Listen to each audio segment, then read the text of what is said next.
صلى عليك الرحمن أزكى الصلاة والسلام.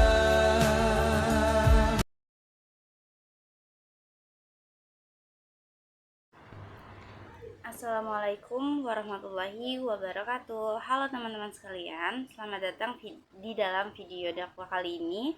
Kita akan belajar bersama-sama tentang psikologi komunikasi dari buku Psikologi Komunikasi dari karya Jalaluddin Rahmat. Sebelumnya perkenalkan, nama saya Salsa Nur Fauzia dengan NIM 22080151533. Kita langsung aja membahas khususnya di bab 1. Bab 1 ini bukan sekedar ilmu duniawi, tapi kita akan hubungkan dengan ajaran Islam agar komunikasi kita bisa lebih efektif dalam berdakwah dan kehidupan sehari-hari. Oke, kita langsung masuk. Yang pertama itu, apa itu psikologi komunikasi? Pertama, apa sih psikologi komunikasi itu? Nah, psikologi komunikasi adalah studi tentang bagaimana pikiran, perasaan, dan perilaku manusia mempengaruhi komunikasi. Nih, bayangan aja ketika kita bicara, bukan cuma kata-kata yang keluar, tapi juga emosi kita, pengalaman masa lalu, dan bahkan bahasa tubuh kita. Ini seperti air sungai yang mengalir. Kata-kata adalah airnya, tapi psikologi adalah arus yang membuat kuat atau lemah. Di dalam Islam, ini mirip dengan hadis Rasulullah SAW, yaitu sesungguhnya perkataan itu adalah sihir. Maksudnya, kata-kata bisa menyihir hati orang lain, baik untuk kebaikan ataupun keburukan. Jadi, psikologi komunikasi membantu kita memahami bagaimana kita bisa berkomunikasi dengan bijak sesuai sunnah Nabi Muhammad SAW yang selalu lembut dan penuh hikmah. Nah, pada bagian 2 ini, yaitu ruang lingkup psikologi komunikasi. Ruang lingkup psikologi komunikasi sangat luas. Ini mencakup bagaimana kita memproses informasi, mengungkapkan emosi, membangun hubungan, dan bahkan mempengaruhi orang lain. Contoh, misalnya dalam keluarga, bagaimana kita bicara dengan anak atau pasangan agar mereka merasa didengar. Di masyarakat, contohnya itu bagaimana kita berdakwah tanpa membuat orang lain tersinggung. Nah, di dalam buku ini menjelaskan bahwa ini melibatkan aspek-aspek psikologis seperti persepsi, motivasi, dan kepribadian. Bayangkan teman-teman, ketika kita ketika kita mendakwahkan Islam, kita harus tahu apakah pendengar kita sedang marah, senang, atau bingung, karena itu mempengaruhi bagaimana mereka menerima pesan kita. Dalam Al-Quran, Allah SWT berfirman, serulah manusia kepada jalan Tuhanmu dengan hikmah dan pelajaran yang baik. Quran Surat An-Nahl ayat 125. Jadi psikologi komunikasi adalah alat untuk menjalankan ayat ini dengan efektif.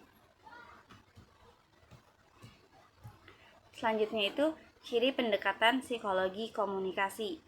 Ciri pendekatan psikologi komunikasi adalah holistik dan multidimensi.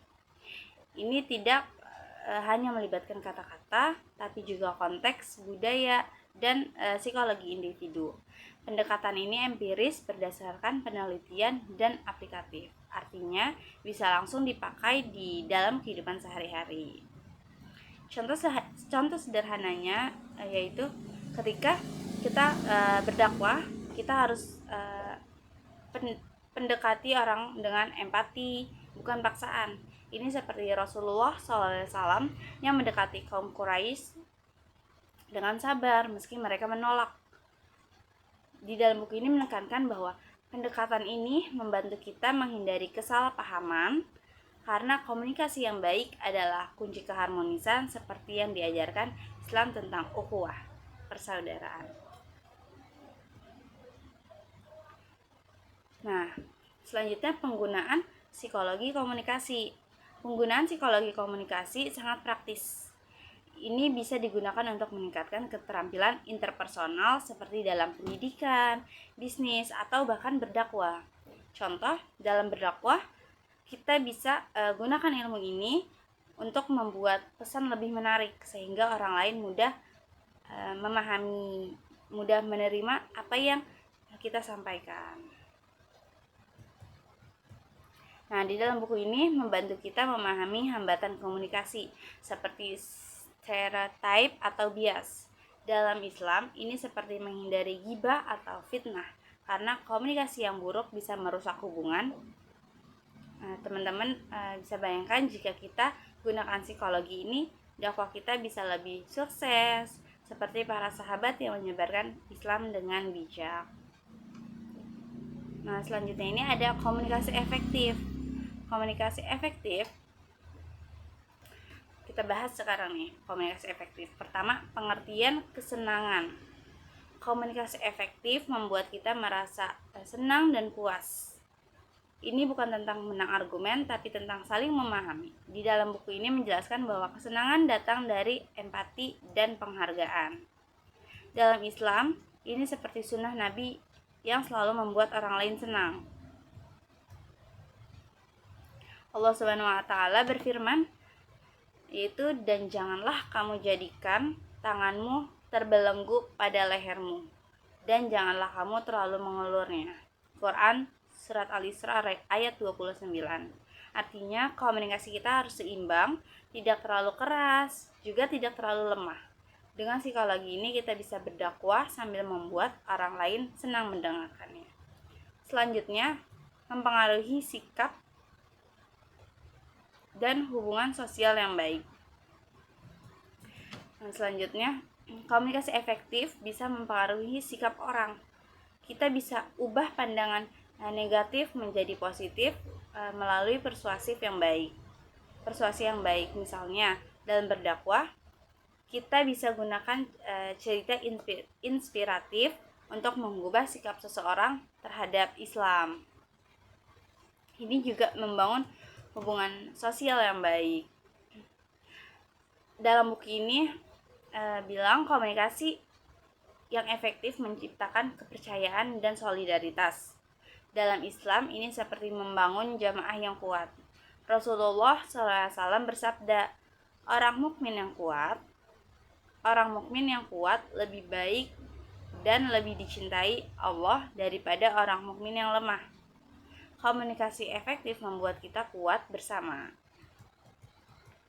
Selanjutnya, tindakan dalam komunikasi efektif. Tindakan apa yang bisa kita lakukan?